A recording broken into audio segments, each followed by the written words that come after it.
ಲೋಕೇಶ್ ಅದೇ ತಾನೇ ತನ್ನ ಡ್ರೈವರ್ ಡ್ಯೂಟಿ ಮುಗಿಸಿ ಮನೆಗೆ ಬಂದಿದ್ದ.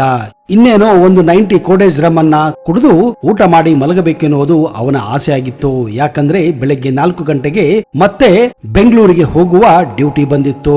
ಇನ್ನೇನು ಕುಡಿಯಲು ಪ್ರಾರಂಭಿಸಬೇಕೆ ಅನ್ನುವಷ್ಟರಲ್ಲಿ ಅವನ ಸ್ನೇಹಿತನಾದಂತಹ ಸಲೀಮನ ಫೋನು ಬರುತ್ತದೆ.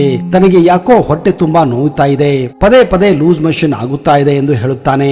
ಅರ್ಜೆಂಟ್ ಆಗಿ ಅವನ ಮಾಲೀಕನಿಗೆ ಕಾರಿನಲ್ಲಿದ್ದ ಲಗೇಜ್ ಅನ್ನ ಪೋಂಡಾಕ್ಕೆ ತಲುಪಿಸಬೇಕೆಂದು ಕೇಳಿಕೊಳ್ಳುತ್ತಾನೆ. ಲೋಕೇಶ್ ಇದ್ದಿದ್ದು ಉತ್ತರ ಕನ್ನಡ ಜಿಲ್ಲೆಯ ಜೊಯ್ಡಾ ತಾಲೂಕಿನ ರಾಮನಗರದಲ್ಲಿ. ಅಲ್ಲಿಂದ ಗೋವಾ ರಾಜ್ಯದ ಪೋಂಡಾ ಕೇವಲ 77 ಕಿಲೋಮೀಟರ್ ಇತ್ತು. ಒಂದು ವೇಳೆ ಅವತ್ತು ಆ ಕಾರಿನಲ್ಲಿರುವ ಲಗೇಜ್ ಅನ್ನ ತನ್ನ ಮಾಲೀಕನಿಗೆ ಕೊಡಲಿಲ್ಲ ಅಂದ್ರೆ ತನ್ನ ಕೆಲಸ ಹೋಗುತ್ತಿದೆ ಎಂದು ಸಲೀಂ ಬೇಡಿಕೊಳ್ಳುತ್ತಾನೆ. ಅದು 2019 ಸೆಪ್ಟೆಂಬರ್ 12ನೇ ತಾರೀಕು ಸಾಯಂಕಾಲ 7 ಗಂಟೆ ಸುಮಾರು. ಲೋಕೇಶನಿಗೆ ಏನು ಮಾಡಬೇಕೆಂದು ಗೊತ್ತಾಗುವುದಿಲ್ಲ.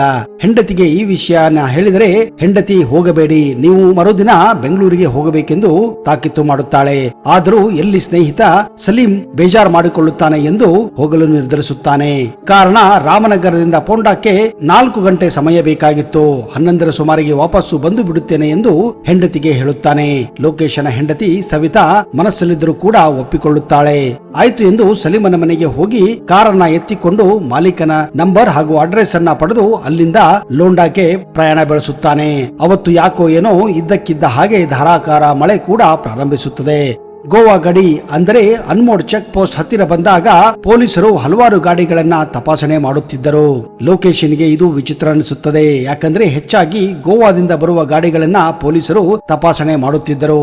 ಆದ್ರೆ ಯಾಕೆ ಕರ್ನಾಟಕದಿಂದಲೂ ಕೂಡ ಹೋಗುವಂತ ಗಾಡಿಗಳನ್ನ ತಪಾಸಣೆ ಮಾಡುತ್ತಿದ್ದನ್ನು ಕಂಡು ನಿಜಕ್ಕೂ ಅವನಿಗೆ ಆಶ್ಚರ್ಯವೆನಿಸುತ್ತದೆ. ಪೊಲೀಸರು ಲೋಕೇಶನ ಗಾಡಿಯನ್ನ ಚೆಕ್ ಮಾಡುತ್ತಾರೆ, ಅದರಲ್ಲಿರುವ ಲಗೇಜ್ ಅನ್ನು ಕೂಡ ಚೆಕ್ ಮಾಡುತ್ತಾರೆ.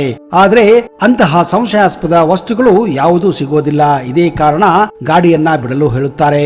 ಮುಂದೆ ಅನ್ಮೋಡ್ ದಾಟಿ ಲೋಕೇಶನ್ ಗಾಡಿ ಗೋವಾ ಬಾರ್ಡರ್ ಎಂಟರ್ ಆಗುತ್ತದೆ. ಬರಬರುತ್ತಾ ಗಾಡಿಗಳು ಕಡಿಮೆ ಆಗುತ್ತವೆ. ಅನ್ಮೋಡ್ದಿಂದ ಗೋವಾಗೆ ಹೋಗುವ ದಾರಿ ತುಂಬಾನೇ ಕೆಟ್ಟು ಹೋಗಿತ್ತು. ಆ ದಾರಿ ದುರಸ್ತಿ ಮಾಡದೆ ಹಲವಾರು ವರ್ಷಗಳೇ ಆಗಿದ್ದವು. ಆದರೂ ಕೂಡ ಲೋಕೇಶ್ ಕಾರನ್ನ ವೇಗವಾಗಿ ಓಡಾಡಿಸುತ್ತಿದ್ದ. ಕಾರಣ ಅವನಿಗೆ ವಾಪಸ್ಸು ಬರಬೇಕಾಗಿತ್ತು. ಸಡನ್ ಆಗಿ ಇದ್ದಕ್ಕಿದ್ದ ಹಾಗೆ ಗಾಡಿಯು ಅಳಗಾಡಲು ಪ್ರಾರಂಭಿಸುತ್ತದೆ. ಲೋಕೇಶನು ಇಳಿದು ನೋಡಿದಾಗ ಗೊತ್ತಾಗಿತ್ತು ಮುಂದಿನ ಟೈರ್ ಪಂಚರ್ ಆಗಿತ್ತು. ಇದೇನು ಕರ್ಮ ಎಂದು ಹೇಳಿ ಗಾಡಿಯನ್ನು ಪಕ್ಕಕ್ಕೆ ಹಾಕಿ ಡಿಕ್ಕಿಯಲ್ಲಿದ್ದ ಸ್ಟೆಪ್ನಿಯನ್ನ ತಂದು ಟೈರ್ ಅನ್ನ ಚೇಂಜ್ ಮಾಡುತ್ತಾನೆ.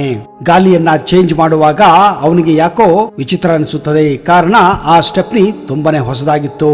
ಆದರೂ ಅದರ ಬಗ್ಗೆ ಅಷ್ಟೊಂದು ಲೋಕೇಶ್ ಲಕ್ಷ್ಯ ಕೊಡುವುದಿಲ್ಲ. ಸ್ಟೆಪ್ನಿ ಚೇಂಜ್ ಮಾಡಿ ಗಾಡಿಯನ್ನ ಮತ್ತೆ ಓಡಿಸಲು ಪ್ರಾರಂಭಿಸುತ್ತಾನೆ. ಕೇವಲ 1 ಕಿಲೋಮೀಟರ್ ಹೋಗುವಷ್ಟರಲ್ಲಿ ಮತ್ತೆ ಅದೇ ಗಾಲಿ ಪಂಚರ್ ಆಗುತ್ತದೆ. ಇನ್ನೇನು ಮಾಡಬೇಕು, ಸ್ಟೆಪ್ನಿ ಕೂಡ ಇಲ್ಲ ಎಂದು ಬೇಜಾರಾಗುತ್ತದೆ. ರಾತ್ರಿ ಆಗಿದ್ದರಿಂದ ಗಾಲಿ ಪಂಚರ್ ಆಗಿದ್ದನ್ನ ದೂರದಿಂದಲೇ ನೋಡುತ್ತಾನೆ.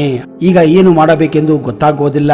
ಆಗ ಅದೇ ಸಮಯದಲ್ಲಿ ಒಂದು ಕಾರು ಅದೇ ದಾರಿ ಮೂಲಕ ಹೋಗುತ್ತಾ ಇತ್ತು. ಅವರನ್ನ ನಿಲ್ಲಿಸಿ ಒಂದು ವೇಳೆ ಅದೇ ಕಾರ್ ಆಗಿದ್ದರೆ ಅವರ ಹತ್ತಿರ ಇರುವ ಸ್ಟೆಪ್ನಿಯನ್ನ ಬಳಸಬಹುದೆಂದು ನಿರ್ಧಾರ ಮಾಡುತ್ತಾನೆ. ಇಲ್ಲವಾದರೆ ಅಲ್ಲಿಂದ ಮುಂದೆ ಹೋಗಿ ಪಂಕ್ಚರ್ ಅನ್ನ ತಿದ್ದಿಸಿಕೊಂಡು ವಾಪಸ್ಸು ಬಂದು ಕಾರನ್ನ ಎತ್ತಿಕೊಂಡು ಹೋಗಬೇಕೆಂದು ನಿರ್ಧಾರ ಮಾಡುತ್ತಾನೆ. ಇದೇ ಕಾರಣ ತನ್ನ ದಾರಿಯಲ್ಲಿ ಬರುತ್ತಿದ್ದ ಕಾರನ್ನ ನಿಲ್ಲಿಸಲು ಕೈ ಹಾಕುತ್ತಾನೆ. ಆದ್ರೆ ಅದು ಒಂದು ಪೊಲೀಸ್ ಕಾರ್ ಆಗಿತ್ತು. ಆದ್ರೇನು ತಾನೇನು ತಪ್ಪು ಮಾಡಿಲ್ಲ, ಅವರಿಂದ ಸಹಾಯ ಸಿಗಬಹುದು ಎಂದು ಅವರಿಗೆ ನಡೆದ ವಿಷಯವನ್ನ ಹೇಳುತ್ತಾನೆ. ತಮ್ಮ ಹತ್ತಿರ ಆ ಕಾರಿನ ಸ್ಟೆಪ್ನಿ ಇದ್ದರೆ ಅಥವಾ ಮುಂದಿನ ಜಾಗದವರೆಗೆ ಲಿಫ್ಟ್ ಕೊಟ್ಟರೆ ಗಾಡಿಯಲ್ಲಿರುವ ಪಂಚರ್ ಆಗಿರುವ ಗಾಲಿಯನ್ನ ಪಂಚರ್ ತಿದ್ದಿಸಿಕೊಂಡು ವಾಪಸ್ಸು ಬರಬಹುದೆಂದು ಅವರ ಹತ್ರ ಹೇಳುತ್ತಾನೆ. ಪೊಲೀಸರು ಕೂಡ ಇವನಿಗೆ ಸಹಾಯ ಮಾಡಲೆಂದು ಕೆಳಗಿಳಿದು ಮುಂದಿನ ಗಾಲಿಯ ಚಕ್ರವನ್ನು ತಮ್ಮ ಹತ್ತಿರ ಇದ್ದಂತಹ ಟಾರ್ಚ್ ಅನ್ನ ಬಳಸಿ ನೋಡುತ್ತಾರೆ. ಅವರಿಗೆ ಆಶ್ಚರ್ಯವೋ ಆಶ್ಚರ್ಯ. ಕಾರಣ ಆ ಕಾರಿನ ಗಾಲಿಯಲ್ಲಿ ಚಿನ್ನದ ಬಿಸ್ಕೆಟ್ಗಳು, ಚಿನ್ನದ ಗಟ್ಟಿಗಳು ಕಾಣುತ್ತಿದ್ದವು. ಲೋಕೇಶ್ ಕೂಡ ಇದನ್ನು ಕಂಡು ಗಾಬರಿಯಾಗುತ್ತಾನೆ. ಯಾಕಂದ್ರೆ ಸ್ಟೆಪ್ನಿಯ ಗಾಲಿಯಲ್ಲಿ ಚಿನ್ನ ಇಟ್ಟಿದ್ದು ಸುತಾರಾಮ್ ಅವನಿಗೆ ಗೊತ್ತೇ ಇರಲಿಲ್ಲ. ಯಾಕಂದ್ರೆ ಅದು ಅವನ ಕಾರ್ ಆಗಿರ್ಲಿಲ್ಲ. ಆ ಕಾರಿನಲ್ಲಿ ಏನಿದೆ ಅಂತ ಕೂಡ ಅವನು ನೋಡಿರಲೇ ಇಲ್ಲ. ಕೇವಲ ಅವನ ಸ್ನೇಹಿತ ಸಲೀಂ ಹೇಳಿದ್ದಕ್ಕೆ ಕಾರನ್ನ ತೆಗೆದುಕೊಂಡು ಹೋಗಿ ಲಗೇಜ್ ಕೊಟ್ಟು ಬರಲು ಲೋಂಡಾಕ್ಕೆ ಹೊರಟಿದ್ದೇನೆ ಎಂದು ಪೊಲೀಸರಿಗೆ ಹೇಳುತ್ತಾನೆ. ಆದರೆ ಪೊಲೀಸರು ಅವನ ಮಾತನ್ನು ಕೇಳುವುದಿಲ್ಲ. ಅವನನ್ನ ಹಾಗೂ ಆ ಕಾರಿನ ಗಾಲಿಯನ್ನ ತೆಗೆದುಕೊಂಡು ಪೊಲೀಸ್ ಸ್ಟೇಷನ್ಗೆ ಕರೆದುಕೊಂಡು ಹೋಗಿ ಒಳಗೆ ಹಾಕುತ್ತಾರೆ. ಮುಂದೆ ಪೊಲೀಸರು ಸಲೀಂ ಹಾಗೂ ಅವನ ಮಾಲೀಕನನ್ನು ಕರೆಸಿ ವಿಚಾರ ನಡೆಸುತ್ತಾರೆ. ಆದ್ರೆ ಸಲೀಂ ತನಗೆ ಈ ವಿಷಯ ಗೊತ್ತಿಲ್ಲ ಎಂದು ಹೇಳುತ್ತಾನೆ. ಮಾಲೀಕರು ಕೂಡ ತಮಗೆ ಇದರ ಬಗ್ಗೆ ಯಾವುದೇ ವಿಷಯ ಗೊತ್ತಿಲ್ಲ ಎಂದು ತಮ್ಮನ್ನು ತಾವು ಈ ವಿಷಯದಿಂದ ದೂರ ಇಡಲು ನಿರ್ಧಾರ ಮಾಡುತ್ತಾರೆ. ಲೋಕೇಶನ್ಗೆ ನಿಜಕ್ಕೂ ಸಲೀಂ ಮಾತು ಕೇಳಿ ಆಘಾತವಾಗುತ್ತದೆ. ತನ್ನ ಸ್ನೇಹಿತ ತನಗೆ ಈ ರೀತಿ ಮೋಸ ಮಾಡದ ಎಂದು ಬೇಜಾರಾಗುತ್ತದೆ. ಲೋಕೇಶ್ ಈಗ ಬೆಳಗಾವಿಯ ಹಿಂಡಲ್ಗಾ ಜೈಲಿನಲ್ಲಿ ಸೆರೆವಾಸವಾಗಿದ್ದಾನೆ. ಅವತ್ತು ಅವನ ಹೆಂಡತಿಯ ಮಾತು ಕೇಳಿದ್ದರೆ ಚೆನ್ನಾಗಿತ್ತು ಎಂದು ಪಶ್ಚಾತ್ತಾಪ ಪಡುತ್ತಿದ್ದಾನೆ. ನಿಜ ಹೇಳಬೇಕೆಂದ್ರೆ ಆ ಸಮಯದಲ್ಲಿ ಪೊಲೀಸರಿಗೆ ಒಂದು ಮಾಹಿತಿ ಇತ್ತು. ಯಾವುದೋ ಒಂದು ಕಾರಿನಲ್ಲಿ ಚಿನ್ನವನ್ನ ಕರ್ನಾಟಕದಿಂದ ಗೋವಾಕ್ಕೆ ಸ್ಮಗ್ಲಿಂಗ್ ಮಾಡಲಾಗುತ್ತಿದೆ ಎಂದು ಗೊತ್ತಾಗಿತ್ತು. ಆದರೆ ಇದೇ ಗಾಡಿ ಎಂದು ಗೊತ್ತಾಗಿರಲಿಲ್ಲ. ಈಗ ಚಿನ್ನದ ಸ್ಮಗ್ಲಿಂಗ್ ಕೇಸಿನಲ್ಲಿ ಲೋಕೇಶ್ ಜೈಲಿನಲ್ಲಿದ್ದಾರೆ.